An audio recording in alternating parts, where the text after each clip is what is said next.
जय जय जवानवन, स्वागत आहे तुमचं आपल्या DRX कृषी तारक या यूट्यूब चॅनलवरती।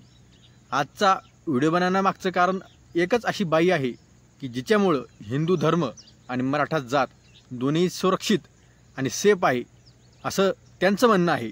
त्यांचं नाव असं आहे की संगीता वानखेडे। तर चला व्हिडिओला सुरुवात करूया।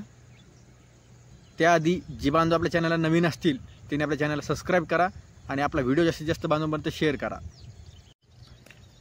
ज्यावेळेस अंतवलेसाठी ते लाठीचार्ज झाला त्यावेळेस काही दिवसानंतर यांच्या जरांगे पाटलांविषयी यांचं जे वक्तव्य आलं ते असे आलं की त्यांचं खूप प्रेम जणू काय जरांगे पाटलावरती उतू चाललंय। आणि थोडे दिवस एक महिना दोन महिने त्या इतकं जरांगे पाटलाला ते म्हणजे त्यांना जरांगे पाटील इतकं चांगले वाटली की त्या खूप अभिमानी जरांगे पाटलाबद्दल बोलत होत्या। पण त्याच्यानंतर थोड्या दिवसामध्येच त्यांची कोणासोबत तरी एक मीटिंग झाली किंवा कोणासोबत तरी बैठक झाली, ते कोणासोबत तरी चर्चा करून आल्या।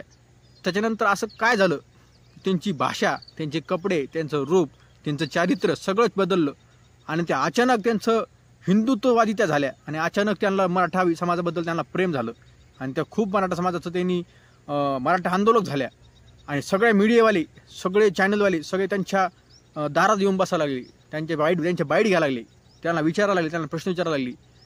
आणि जो माणूस गेल्या 22 वर्षापासून फक्त एका विषयासाठी लढतोय त्या माणसापर्यंत मीडियाला यायला 22 वर्ष लागली। तर एक अशी बाई आहे की जी फक्त 1 वर्षापासूनच मराठा समाजाबद्दल बोलायला लागली, तर तिच्यासमोर एवढी मीडिया आली। त्या मीटिंगनंतर तिला काय भेटलं काय नाही ते तुम्हाला तर माहीतच आहे, तिला काय भेटलं असं काय नाही, तिचं काय सांगायची गरज नाही। तिची जे रूपरेखा ती बदलली, बदल्यामागचं कारण पण तुम्हाला कळत असेल।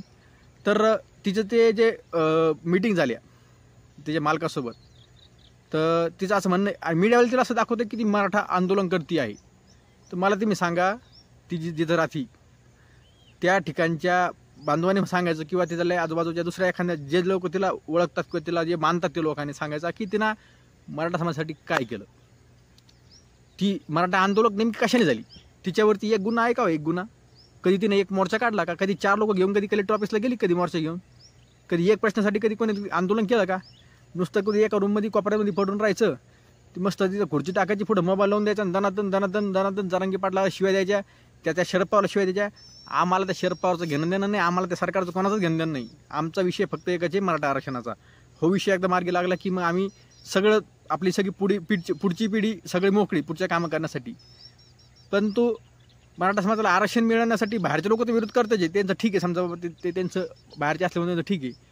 पण मराठा समाजातलं तुम्ही स्वतःला मराठा म्हणून घेता आणि तुम्ही स्वतः विरोध करता, तुम्ही स्वतः मराठा आहात का?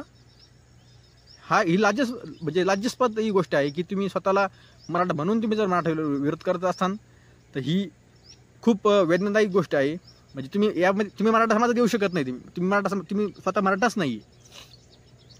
ज्या फडणवीसांना तुम्ही खूप देव मानता आणि त्यांच्या हिशोबाने तुम्ही काम करता, मला तुम्ही एक सांगा, मागच्या 1.5 वर्षापासून जवळजवळ मराठा समाजाचं आंदोलन अंतवलीसाठी चालू आहे आणि सगळ्या महाराष्ट्राला माहिती आहे की जरांगे पाटलाच्या मागण्या काय आहे, तुम्हाला पण माहिती आहे। इतकी सगळी मागणी माहिती असताना सरकारने एक मागणी मान्य करण्यासाठी त्यांचा जीव खाल्ला, त्यांना 10 वेळा उपोषण तुम्ही करायला लावता। त्यांची मागणी असतानाही त्यांना तुम्ही त्यांच्या मागण्या पूर्ण करत नाही, मराठा समाजाला आरक्षण भेटत नाही आणि ओबीसीतून आरक्षण मराठा समाजाला मिळावी ही कित्येक वर्षापासून जी मागणी आहे, जी सतत कुठली संघटना कुठले पक्ष यांच्या मार्फत चालू आहे। तुम्हाला माहीतच आहे ना, आत्ताच इलेक्शनच्या पूर्वी 17 जातीचा ओबीसीमध्ये समावेश करण्यात आला, त्यासाठी कुठली मागणी होती का? कुठला संदर्भ होता का?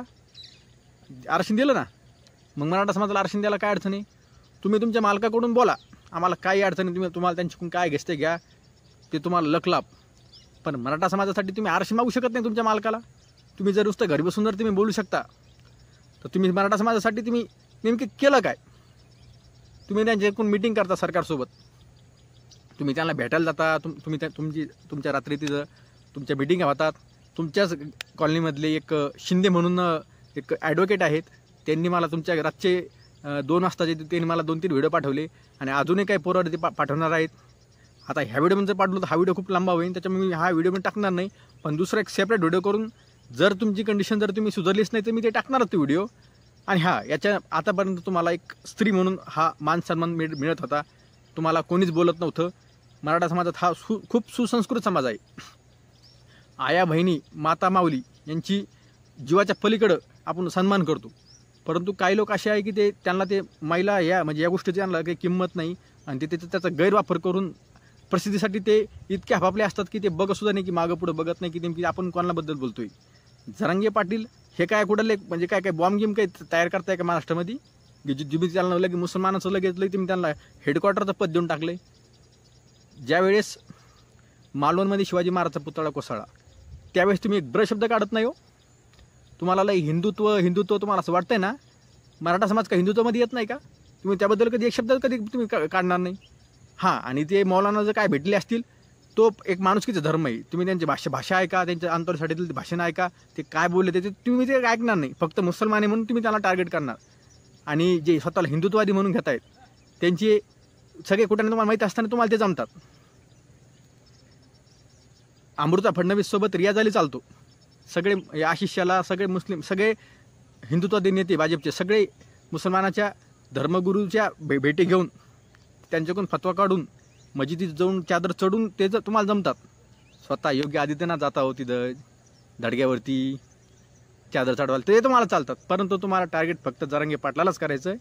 याचा अर्थ असा आहे की तुम्ही कोणातरी 100% सुपारी घेतली आहे आणि त्या सुपारी बाजू तुम्ही तुमच्या मालकाचं काम करतायत.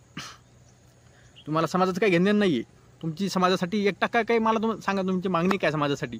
काहीच नाही. फक्त जो मागणी करतो तुम्ही त्याला विरोध करताय. म्हणजे याच्यावरून कळतं की तुम्हाला काही घेणं नाही, तुम्ही फक्त मालकाचं काम करतायत. मला याच्या आधी खूप तुमच्या गोष्टी आपल्यापर्यंत आल्या आहेत.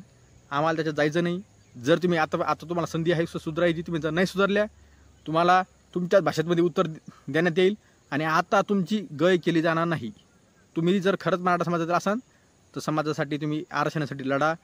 जे खोटे गुन्हे दाखल झाले त्यासाठी लढा, त्यासाठी तुमचं समर्थन केलं जाईल. परंतु तुम्ही जर अशा बाबतीमध्ये जर तुम्ही समाजाची आणि जरांगे पाटलाची बदनामी करणार असाल तुम्हाला दिसन तिथं तुमचं तोंड काळं करण्यात येईल.